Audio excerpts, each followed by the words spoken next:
주님의 은총과 평화가 2026년 신년주일 예배 현장과 그리고 영상으로 함께 하시는 모든 분들 위해 가득히 뜨시기를 바랍니다. 우리 가까이 있는 교우분들에게 새해에도 함께 예배함이 기쁨입니다 라고 정답게 인사를 건네봅시다. 새해에도 함께 예배함이 기쁨입니다. 지난주까지 6번에 걸쳐서 마태복음 13장에 실려있는 7개의 천국 비유에 대한 설교를 마쳤습니다. 근데 오늘 읽은 51절과 53절 역시 일면 또 하나의 비유로 읽히기도 하는데요. 하지만 이는 비유라기보다는 비유의 형태를 띤 본단락, 즉 마태복음 13장의 결론입니다. 앞서서 인도자와 저희 회중이 읽은 그 성경 그 번역본이 좀 달랐는데요. 제가 200주년 기념 성서로 51절을 다시 한번 읽도록 하겠습니다. 여러분은 이 모든 것을 깨달았습니까? 제자들이 예하고 대답했다. 7개의 천국 비유 강화를 마무리하시면서 주님은 제자들이 이것들을 제대로 이해하고 또 깨달았는지를 확인하십니다. 2025년 한 해 기독교 출판계에서 가장 주목받은 작가 중에 한 분이 송민원 교수입니다. 대학에서는 동문학을 공부하고 미국에서 고대 세머를 전공한 그는 지금 이스라엘에서 이스라엘 사람들에게 성경 원어를 가르치는 일을 하고 있습니다. 그가 쓴 히브리어의 시간이라는 책이 재작년에 발간되어서 작년까지 큰 화제를 모았고 최근에는 태초에 질문이 있었다라는 신간을 발표해서 역시 주목을 받고 있습니다. 이 책에서 저자는 성경은 우리에게 답이 아닌 질문을 던지는 책이라고 말하고 있습니다. 그렇게 성경을 답안지가 아니라 질문지로 받아들일 때 우리가 말씀을 읽는 것이 아니라 말씀이 우리를 읽기 시작하며 우리가 말씀 속에서 답을 찾아내는 것이 아니라 말씀이 우리에게 질문을 던지기 시작한다고 말하고 있습니다. 그러한 질문들을 통해서 신앙은 관념에만 머물지 않고 우리의 현실과 일상에 삶의 모든 영역에 정초하며 그 지평을 확장해 가게 됩니다. 그런 점에서 이 모든 것을 깨달았습니까? 라는 주님의 질문에 짧게 예라고 답한 제자들의 응답은 적절치 않아 보입니다. 이 예가 헬라어로는 나이라고 하는 단어인데요. 자신감에 넘치는 강한 확신의 표현이기 때문에 그렇습니다. 거리에서 태극기를 흔들며 윤어게인을 외치는 기독교인들처럼 많은 경우 확신이 의심보다 위험합니다. 의심 없는 확신은 공허하고 또 폭력적일 수 있다는 것을 기억해야 합니다. 그런 의미에서 제자들은 예라고 답할 것이 아니라 왜라고 물어야 하지 않았을까 생각합니다. 왜를 통과한 예만이 진정한 믿음이며 또 진정한 순종이기 때문이죠. 그렇게 확실성을 갈망하면서 상황을 단순화하고 평면적으로 이해함으로 성급한 결론이 주는 심리적 안정을 추구하는 얕은 믿음에서 벗어나야 합니다. 그리고 이제는 불확실성과 모호함 그리고 현실의 복잡 다단함이 주는 그 긴장을 견디며 언제 어디서나 적용될 정답보다는 성령의 자유로우신 이끄심에 초점을 맞추어야 합니다. 그렇게 희미하지만 삶을 변화시키는 참된 깨달음을 추구해가는 2026년 새해가 되길 소망합니다. 이런 관점에서 이어지는 52절을 살펴볼 필요가 있는데요. 같이 한번 읽어보겠습니다. 시작. 그러자 예수께서 그들에게 말씀하셨다. 그러므로 하늘나라의 제자가 된 모든 율사는 자기 곳간에서 새 것도 헌 것도 꺼내주는 집주인과 비슷합니다. 아멘. 여기서 율사는 개역개정에는 서기관이라고 이제 번역이 되어져 있습니다. 51절의 주님과 제자의 문답에서 살펴본 대로 제자들에게는 진리에 대한 진지함과 목마름이 결여되어져 있었고 주님은 그들에게 천국의 제자된 서기관과 같이 되어야 한다고 말씀하십니다. 복음서에서 서기관이라는 직업은 부정적인 뉘앙스를 띱니다. 지난 대림절 기간에 살펴본 대로 마태복음 2장에서 헤롯은 유대인의 왕이 나셨다는 동방박사의 말을 듣고 그가 어디서 태어날 것인지를 서기관들에게 묻고 정확한 답을 헤롯에게 제공하죠. 또한 마태복음 9장에서 한 서기관은 중풍병자를 고치시면서 내 죄사함을 받았다고 말씀하신 이 주님의 언행이 신성모독에 해당한다고 판단합니다. 마태복음 15장에서도 손을 씻지 않고 음식을 먹은 제자들의 행동이 장로들의 전통을 위반한 것이라고 지적한 이들 역시도 서기관이라고 성경은 기록하고 있습니다. 그럼에도 불구하고 이렇게 부정적으로 기록된 서기관들을 제자들에게 본받아야 한다고 말씀하시는 까닭은 무엇일까요? 그람마추스라고 불리는 서기관은 율법 해석의 고도의 훈련을 받은 학자이자 백성들을 가르치는 교사들이었습니다. 본래 이들은 율법의 미묘하고 모호한 점을 파악하고 질문과 토론을 통해 동일한 텍스트가 각기 다른 컨텍스트 속에서 어떻게 적용될지를 끝없이 묻고 답하는 율법에 정통한 전문가들이었습니다. 그래서 외경인 집회서 39장에서는 이들에 대해서 이렇게 증언하고 있습니다. 집회서 39장 1절부터 3절인데요. 제가 읽겠습니다. 그러나 온 정력과 정신을 기울여 지극히 높으신 분의 율법을 연구하는 사람, 서기관들이겠죠.는 다르다. 그들은 옛 성현들의 지혜를 탐구하고 예언을 연구하는 데 자기 시간을 바친다. 그는 유명한 사람의 말을 보존하고 비유의 깊은 뜻을 파고든다. 그는 격언의 숨은 뜻을 연구하고 난해한 비유를 푸는데 흥미를 느낀다. 이것들을 깨달았습니까? 라는 주님의 질문에 나이라는 짧은 답변으로 지금 여기에서의 하나님 나라라는 어렵고도 불편한 주제에서 벗어나고자 했던 제자들에게 주님은 말씀하십니다. 너희가 하나님 나라의 서기관과 같아야 한다. 그렇게 율법을 연구하고 탐구하는 서기관들의 치열한 노력에 빗대어 제자들의 안일함을 일깨우고 있는 것입니다. 2026년 한 해 무엇보다 말씀을 가까이 함으로 신앙의 기초를 바로 세우는 저와 여러분이 되기를 바랍니다.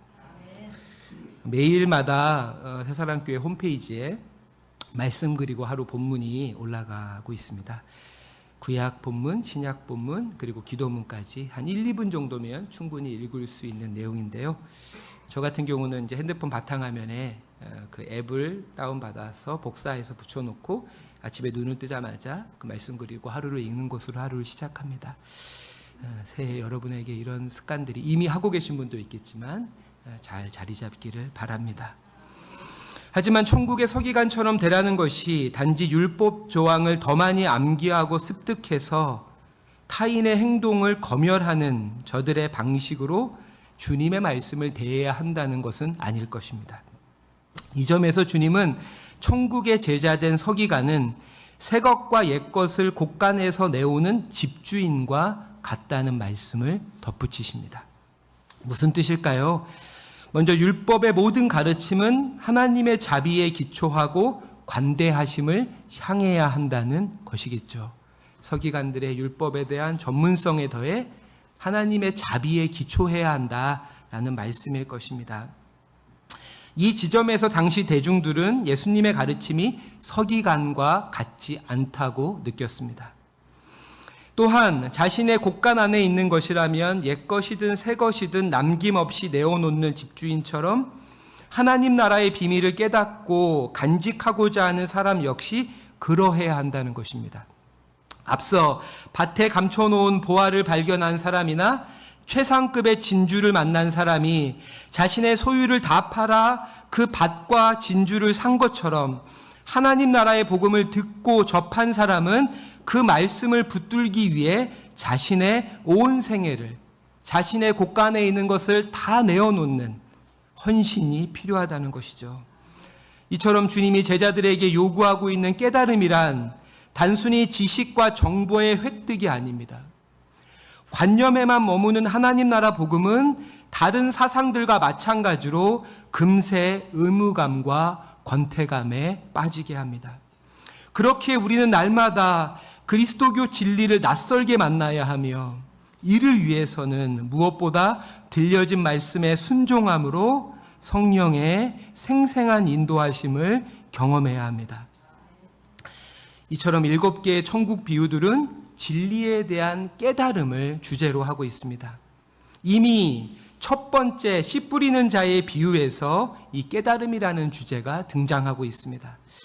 그 비유에서 주님은 씨앗을 하나님 말씀으로 하나님 말씀의 은유로 사용하시면서 씨앗이 떨어진 4가지 땅, 길가, 돌밭, 가시떨기, 좋은 땅을 열거하시죠. 그러면서 100배, 60배, 30배의 결실을 추수하는 좋은 땅이 이런 땅이다라고 우리에게 정의해 주시는데요. 13장 23절입니다. 우리 같이 한번 읽도록 하겠습니다. 시작. 좋은 땅에 뿌려졌다는 것은 말씀을 듣고 깨닫는 자니 결실하여 어떤 것은 100배, 어떤 것은 60배, 어떤 것은 30배가 되느니라 하시더라. 아멘. 좋은 땅은 말씀을 듣고 깨닫는 사람이다 라고 주님은 풀어주십니다. 그렇다면 깨닫는다는 것은 무엇일까요? 이 씨 뿌리는 자의 비유는 마태복음뿐 아니라 마가복음과 누가복음, 즉 공관복음 모두에 등장하고 있고요. 미묘한 차이점이 있어서 해석의 풍미를 더해줍니다. 마태가 깨닫다라고 표현한 부분을 마가와 누가는 이렇게 달리 기록하고 있습니다. 먼저 마가는 마가복음 4장 20절에서 말씀을 듣고 받아로 해석하고 있고, 누가는 말씀을 듣고 지키어 인내로, 정확히 말하면 말씀을 듣고 인내로 지키어가 되겠죠. 그 중에서 마가의 표현에 주목할 필요가 있다고 생각이 됩니다. 마가는 바다, 말씀을 듣고 바다로 표현하고 있는데요. 이는 파라데코마이라고 하는 단어입니다. 가까이, 곁에라는 뜻의 파라와 모범, 견본을 뜻하는 데이그마의 합성어입니다. 즉 문자 그대로 해석하면 견본을 가까이 두다는 뜻이 됩니다. 이처럼 우리가 진리를 깨닫기 위해서는 진리를 들을 뿐 아니라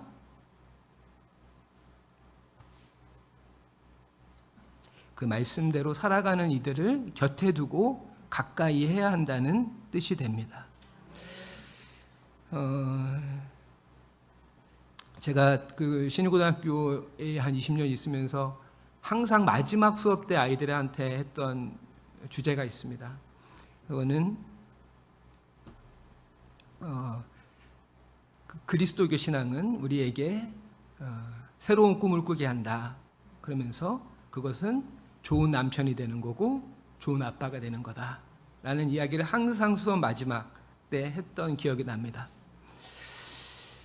우리 모두가 그러고 싶죠. 좋은 남편이 되고 싶고 좋은 아빠가 되고 싶습니다. 하지만 좋은 남편과 좋은 아빠가 되기 위해서는 어떻게 해야 될까요? 아내와 자녀 그리고 가정에 충실한 이들과 가까이 해야 합니다.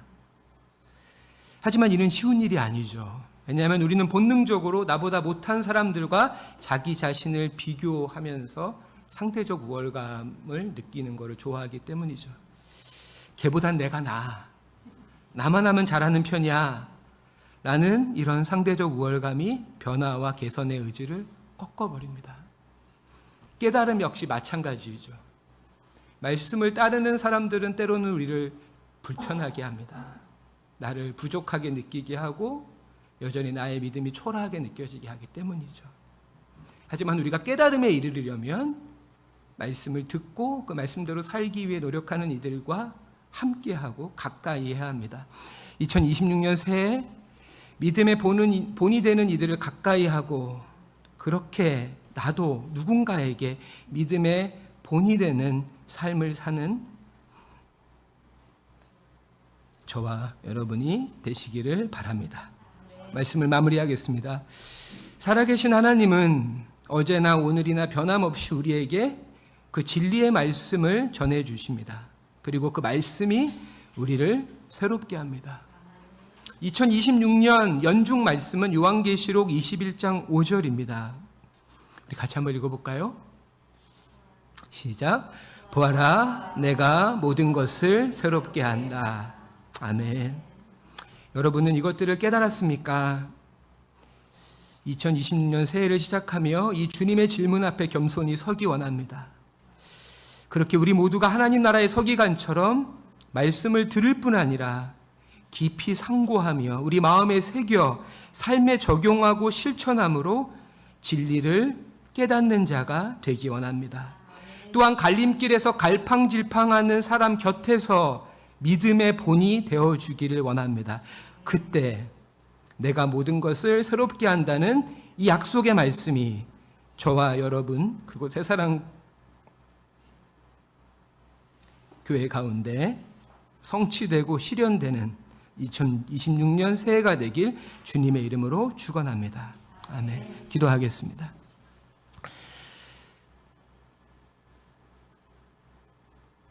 자비로우신 아버지 하나님, 2025년을 뒤로하고 2026년 병원년 새해를 맞이하게 하시니 감사드립니다. 새해를 맞이한 우리 모두 말씀을 듣기만 하는 것이 아니라 듣고 깨닫는 자가 되어 하나님 나라의 서기관과 같이 다른 누군가를 신앙의 성숙과 충만함에 이르도록 돕는 새해가 되게 하소서.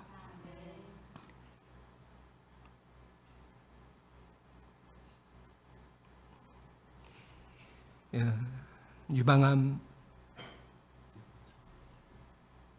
수술을 위해 입원하시는 이수경 담임 목사님을 불쌍히 여겨 주소서. 두려운 마음을 어루만지셔서 평안함을 주시고 수술의 고통과 고독 가운데 십자가의 주님을 더 깊이 만남으로 이 모든 과정을 통해 목사님의 몸과 영혼이 이전보다 더 강건해지게 하소서. 곁에서 도우시는 김현수 장로님의 심령도 붙들어 주소서. 내가 모든 것을 새롭게 한다고 말씀하시는 주님, 2026년 새해 하나님과 이웃을 향한 새사랑교회의 믿음과 사랑을 더욱 새롭게 해주시길 우리 구주 예수 그리스도의 이름으로 기도드립니다. 아멘.